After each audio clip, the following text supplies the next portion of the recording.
Subscribe कीजिए the perfect classes channel को और बेल आइकन को दबाइए लेटेस्ट वीडियो सबसे पहले देखने के लिए। आप सभी का आपके चैनल द परफेक्ट क्लासेस में स्वागत है। Directorate of education GNCT of Delhi की वर्कशीट नंबर 20 डिस्कस कर रहे हैं बच्चों। क्लास 8 की वर्कशीट है, सब्जेक्ट है सोशल साइंस। 29 सितंबर 2021 की वर्कशीट है। नवाब लूज देयर पावर, नवाबों की छिनती सत्ता। टॉपिक है व्हेन पीपल रेबेल, जब जनता बगावत करती है। पॉलिसीज एंड द पीपल, नीति और लोग पढ़ेंगे इसके। तो बच्चों since the mid 18th century, ये बात हो रही है 18वीं शताब्दी के बीच से ही, nawab and rajas had seen their power erode, नवाब और राजाओं की ताकत छिनने लगी थी। Resident had been stationed in many court, the freedom of the rulers reduce their arm forces disbanded and their revenues and territories taken away in stages. बहुत सारे दरबारों में रेजिडेंट तैयार कर दिए थे। रेजिडेंट बोलते हैं जो ब्रिटिश सेना के सैनिक होते थे, वो तैयार कर दिए थे। स्थानीय जो शासक थे उनकी स्वतंत्रता घटती जा रही थी, उनकी सेनाओं को भंग कर दिया गया था और उनके राजस्व वसूली, जो राज्य से कर आता है उसकी वसूली के अधिकार वे इलाके उनसे एक एक करके छीने जा रहे थे। Many ruling families tried to negotiate with the company to protect their interest. बहुत सारे स्थानीय शासकों ने, जो लोकल शासक थे, उन्होंने अपने हितों की रक्षा के लिए कंपनी के साथ बातचीत की। फॉर एग्जाम्पल, जैसे उदाहरण के लिए, Rani Lakshmibai of Jhansi wanted the company to recognise her adopted son as the heir to the kingdom after the death of her husband. जैसे उदाहरण के लिए इसमें बताया हुआ है कि झांसी की रानी लक्ष्मीबाई चाहती थी कि कंपनी उनके पति की मृत्यु के बाद उनके गोद लिए हुए बेटे को राजा मान ले। ठीक है, नेक्स्ट है इसमें, Nana Sahib the adopted son of Peshwa Bajirao second pleaded that he be given his father's pension when the latter died. Nana Sahib जो थे, पेशवा बाजीराव द्वितीय के दत्तक पुत्र जो थे नाना साहब, वो भी कंपनी से उन्होंने भी रिक्वेस्ट की थी कि उनके पिता को पेंशन जो मिलती थी वो मृत्यु के बाद, उनके पिता की मृत्यु के बाद उन्हें मिलने लगे। However the company confident of its superiority and military powers turn down these please. लेकिन अपनी शेषता और सैनिक ताकत के नशे में चूर कंपनी ने इन निवेदनों को ठुकरा दिया। In 1801 a subsidiary alliance was imposed on Awadh and in 1856 it was taken over. Governor General Dalhousie declared that the territory was being misgoverned and British rule was needed to ensure proper administration.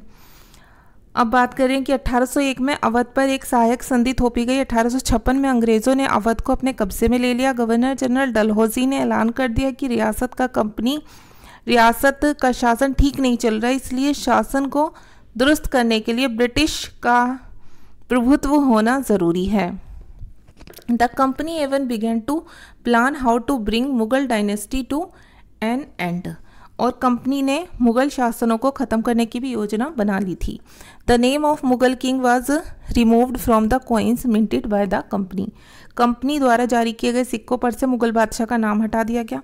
In 1849 governor general Dalhousie announced that after the death of Bahadur Shah Zafar the family of the king would be shifted out of the Red Fort and given another place in Delhi to reside इन।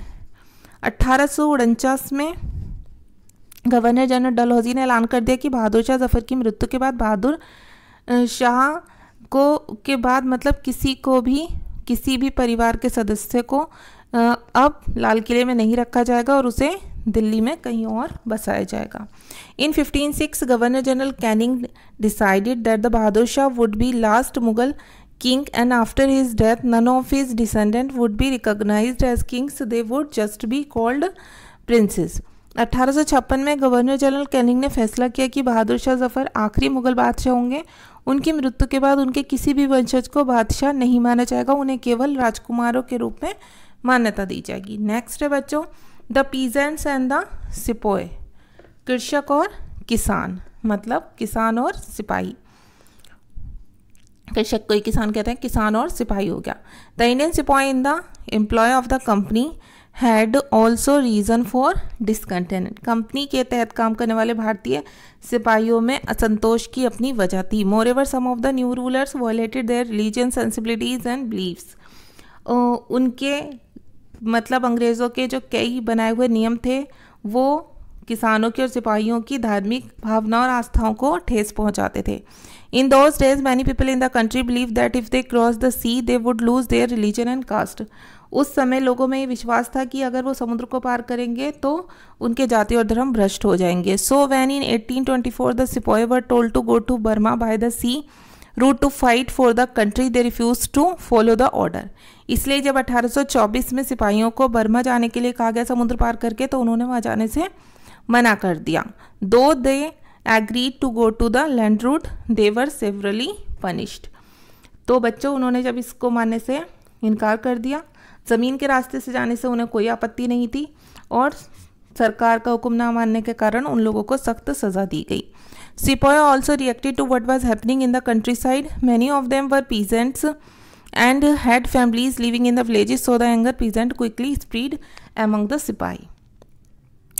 तो क्या हुआ कि सिपाही गांव के हालात से भी बहुत परेशान थे। बहुत सारे सिपाही खुद भी किसान थे, तो वो अपने परिवार को गांवों में छोड़कर आए थे और किसानों का गुस्सा जल्दी ही सिपाहियों में भी फैल गया। नेक्स्ट है रिस्पॉन्सेज टू रिफॉर्म्स। सुधारों के प्रति प्रक्रिया भी देख लीजिए, कंपनी ने जो सुधार किए। The company allowed Christian missionary to function freely in its domain and even own land and property. ईसाई मिशनरियों को खुलकर काम करने की, यहाँ तक कि जमीन व संपत्ति जुटाने की भी छूट दे दी गई। Laws were passed to stop the practice of sati and to encourage the remarriage of widows. Sati प्रथा को रोकने और विधवा विवाह को बढ़ावा देने के लिए भी कानून बनाए गए। English language education was actively promoted. अंग्रेजी भाषा की शिक्षा को जमकर प्रोत्साहन दिया गया। In 1850 a new law was passed which allowed in an Indian who had converted to Christianity to inherit the property of his ancestor. 1850 में एक नया कानून बनाया गया जिसमें प्रावधान किया गया कि अगर कोई भारतीय व्यक्ति ईसाई धर्म अपनाता है तो भी पुरखों की संपत्ति पर उसका अधिकार पहले जैसा ही रहेगा। ये ईसाई धर्म को फैलाने के लिए था। Many Indian began to feel the British were destroying their religion, their social custom and their traditional way of life. तो अब इन सभी कदमों से भारतीयों के एक बड़े वर्ग को यकीन हो गया था कि अंग्रेज उनका धर्म, उनके सामाजिक रीति रिवाज और परंपरागत जीवन शैली को नष्ट कर रहे हैं। अब क्वेश्चन आंसर देख लेते हैं बच्चों। मैंने पढ़ा दिया अच्छे से, अब मैं क्वेश्चन के आंसर नहीं समझाऊंगी, बस मैं बता दूंगी कहाँ से कहाँ तक लिखना है। क्वेश्चन नंबर 1 है why was the freedom of local rulers getting reduce. स्थानीय शासकों की स्वतंत्रता किस प्रकार घटती जा रही थी। तो देखिए आप यहाँ से लिखेंगे, यहाँ से रेजिडेंट से लेकर ये पूरी लाइन, फिर ये यहाँ तक आप लिखेंगे, यहाँ मैनी रूलर से लेकर यहाँ तक। तो ये पूरा आपको 3 लाइनें लिखनी है, यहाँ से लेकर और यहाँ तक की, इंटरेस्ट तक की, ठीक है। अब क्वेश्चन नंबर 2 है how did company and the Mughal rulers. इसमें कंपनी ने मुगल शासकों के आधिपत्य को किस प्रकार खत्म किया। तो इसमें लिखेंगे बच्चों आप आंसर नंबर 2 में यहाँ से लेकर, क्वेश्चन थोड़े लेंथी हैं, first line, second line, third line, fourth line, fifth line यहाँ तक। तो आप यहाँ से लेके यहाँ तक लिखेंगे। तो इतना ही करना है आपको, क्योंकि वर्कशीट के आंसर थोड़े लेंदी ही हैं, इसके तो लेंदी लिखने पड़ेंगे। क्वेश्चन नंबर 3 है why were the peasants and सिपाही डिसकंटेंटेड इन कंपनी रूल। कंपनी के शासनकाल में सैनिक और किसान क्यों असंतुष्ट थे। तो इसका आंसर आप यहाँ से लिखेंगे। पहले तो आप लिखेंगे यहाँ से लेके यहाँ तक 2.5 लाइन, ठीक है। फिर यहाँ से लेके यहाँ तक लिखेंगे आप। फिर क्वेश्चन नंबर 4 है why did many Indian feel the British were destroying there traditional way of life. भारतीयों को ऐसा क्यों लगने लगा कि उनके परंपरागत जीवन शैली को नष्ट करना चाह रहे हैं, स्पष्ट कीजिए। तो देखिए पहले आप लिखेंगे यहाँ से यहाँ तक ये 3 जो मैंने रीज़न पढ़ा है ये, फिर बताएंगे कि इसलिए, यहाँ से यहाँ तक ये लिखेंगे कि इसलिए भारतीय असंतुष्ट थे। फिर मैनी इंडियन से लेकर वे ऑफ लाइफ तक, पहले ये 3 लाइन, पहली, दूसरी, तीसरी। तो वर्कशीट हो गई कंप्लीट। मिलते हैं नेक्स्ट वीडियो में। Thanks for watching.